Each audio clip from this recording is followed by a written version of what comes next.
10 investment strategies that I currently do. I'll tell you the ones I do, the ones that I don't, I'll tell you as well.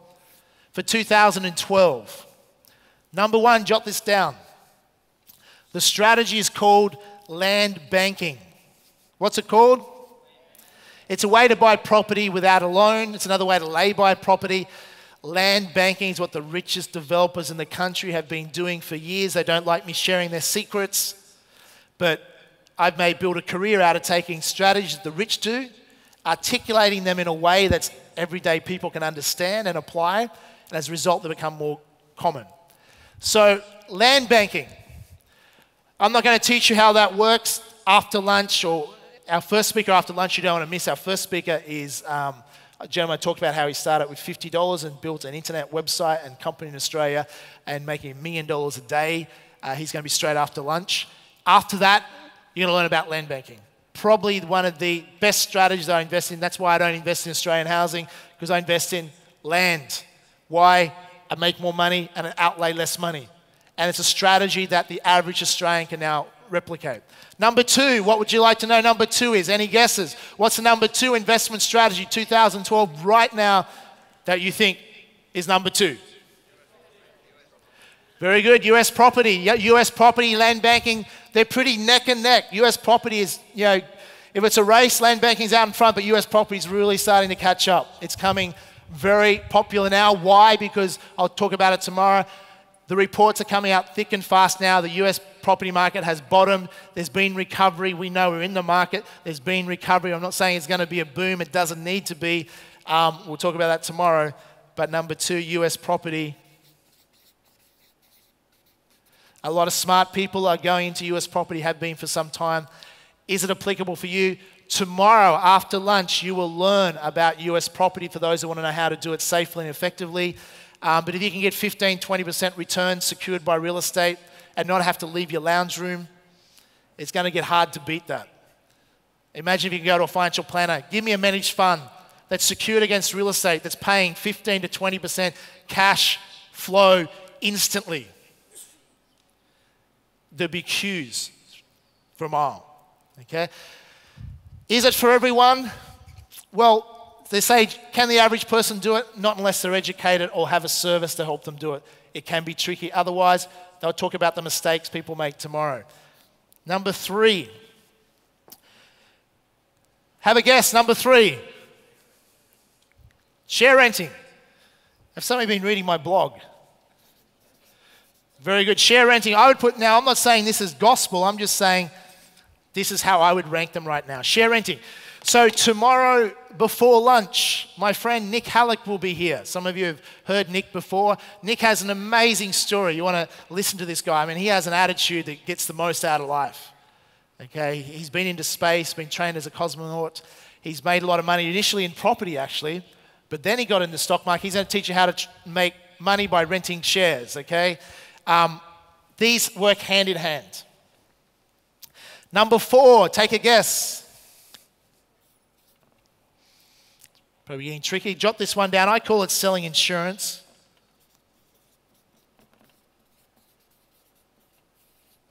Selling insurance is a cash flow strategy in the stock market. I'm not going to teach you about that right now. You'll get some freebies throughout this weekend, so you'll get a link. You can go and watch it online, how that works, etc. One of our most successful students, 78-year-old John Thompson, some of you have seen him online, made up to $40,000 some months doing that strategy, sat in a seminar like you and went out, started with share renting, got into selling insurance, done it quite conservatively and done very well from it. Number five is, I would probably put number five as Australian real estate. You can still make money in Australian real estate. We'll talk about that tomorrow. Number six, I have to check my notes. Take a guess. What do you think?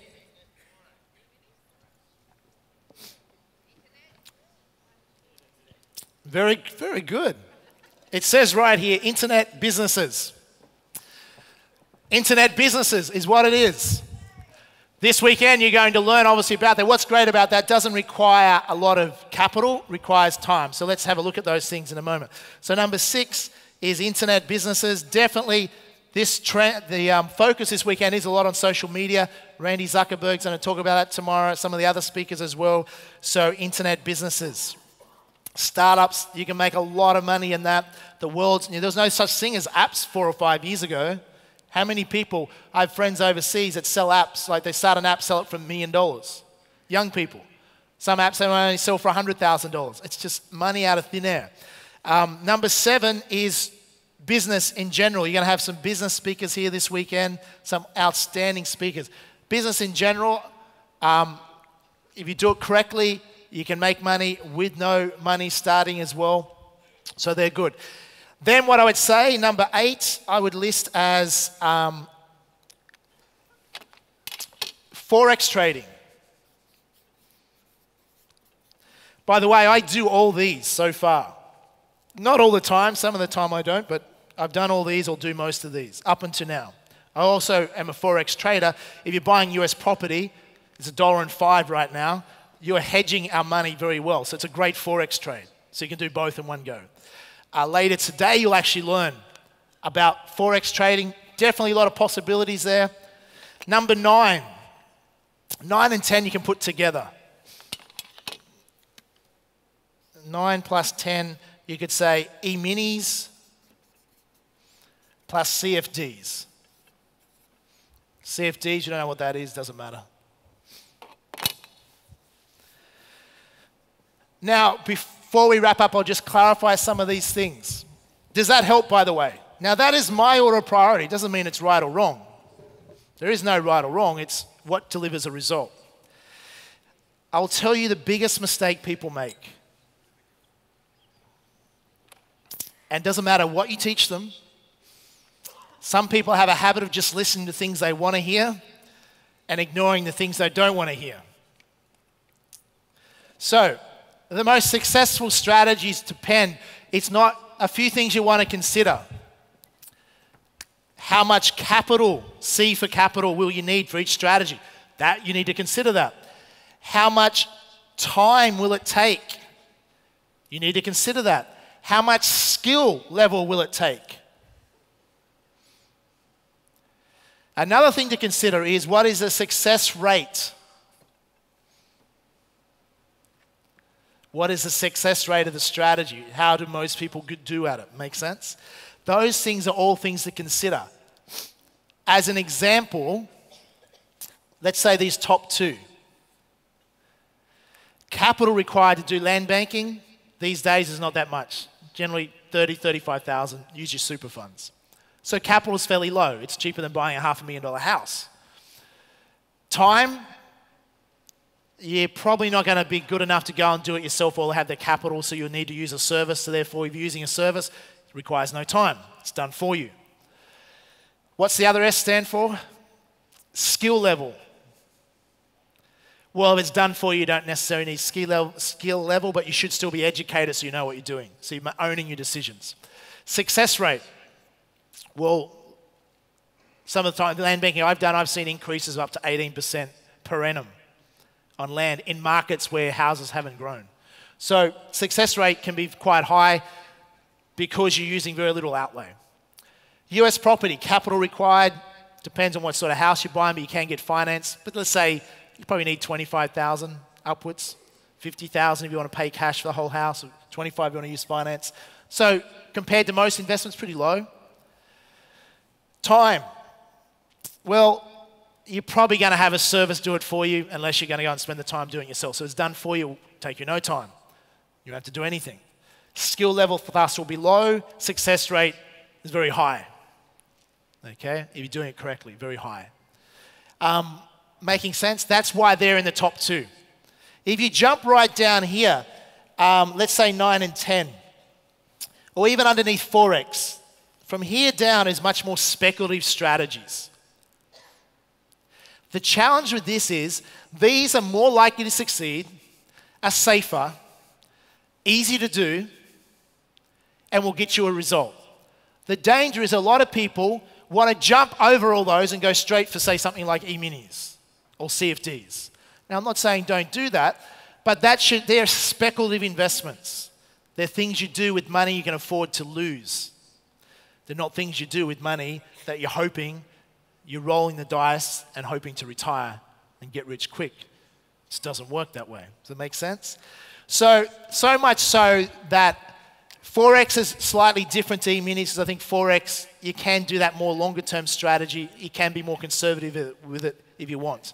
But certainly these levels, you shouldn't really be touching that until you got these underway. Take a safer bet, I would do. The interesting thing is the more successful you become, the more conservative you tend to become as well. Does it make sense? Which is a good thing. Not everyone, but you want to become more conservative. So for me, where am I spending most of my time? Here. Obviously, I do businesses stuff as well. Here, sometimes here. Never have I done E-minis in my life. Never would, never will. A lot of people love it. But only with money you can afford to lose. Do it with money you can't afford to lose, and you'll learn the hard way. CFDs I've never done. Forex I've done. All these others. But I start here and work my way down. Raise your hand if that helps you a little bit. That will give you a bit of a guideline as you go throughout the weekend and start learning in detail some of these strategies, what's going to serve you. The good news is this: it's never been simpler to be able to access investment strategies. Like, an example, like US property, the cost of stamp duty in Australia costs more than a US property. So it is more realistic for people these days. I'm not saying it's easy, I'm saying it's simple. Make sense? So, let me share something with you very quickly. I'll give you a gift because you've been participating and playing full out. And so what I'm going to do is, as I mentioned before, I do a 4-day program twice a year. It's my cornerstone program. I've been doing this for almost 14 years. I think one of the most valuable programs there is in this country. We have people flying from all around the world to do it. It's 4 days, 2.5 days is by me with content. The others is other speakers. But we have a lot more time to go into a lot more detail, covering emotional intelligence as well as financial intelligence, and a lot more detail. My gift to each and every one of you is this. Well, my gift is to the first 300 people to get to the back of the room. I will give you, there's some tables down there, I'll give you a $3,000 ticket for free. The first 300 people that go to the back of the room now, there's 2 tables there. If you wish to attend this event, $3,000 gift. All they'll ask is for a $97 refundable deposit. You can go this year, you can go next year. You've got 18 months to attend. It's a $3,000 program. It's my gift to you. You're welcome to take advantage of that. And I will see some of you at that event. The rest of you, do you have any questions? I'll answer a couple of questions because they've been coming in. Remember, you can send in questions as you go. Let me answer some questions that people have been sending in. And then in a couple of minutes, you will get to be able to have some lunch. Some people have asked questions. Okay, do you ever have bad days, and what do you do to get back on top of your game? I think what a professional is, in whatever endeavor you do, is still be able to perform well on your bad days. If you're an NRL rugby league player and you're not feeling well, but you can still go out on the paddock and perform. Leighton Hewitt is a great example of a tennis player. Doesn't matter if he's not feeling well, he'll put himself in state and perform. A professional is someone that can still perform on their bad days. I think I gave you some keys about bad days. If you wake up in the morning and focus on 5 things you're grateful for, you won't have too many bad days in your life. Make sense? It's just a perspective change to help you with that. Someone said, do you think it's dangerous to feel content in your life? Do you think that stops you from having drive in your life? Now, that's a very good question, and it probably relates to a lot of you in this room because we're higher achievers. So some of you probably have a feeling that you don't want to be too happy or be too content because then you'll stop performing, that you'll lose your edge. Who can relate to what I'm saying here? And higher achievers, so often what we will do is we'll push ourselves really hard and have really high standards. Now that is good because it does drive us, but the danger of that is we can become workaholics and we can be very focused on our future but neglect our present. Now I've mentioned Richard Branson before, and he's been a mentor of mine. I think Richard has a really good philosophy around life that I've learned a lot from as well, and I've done it for years anyhow.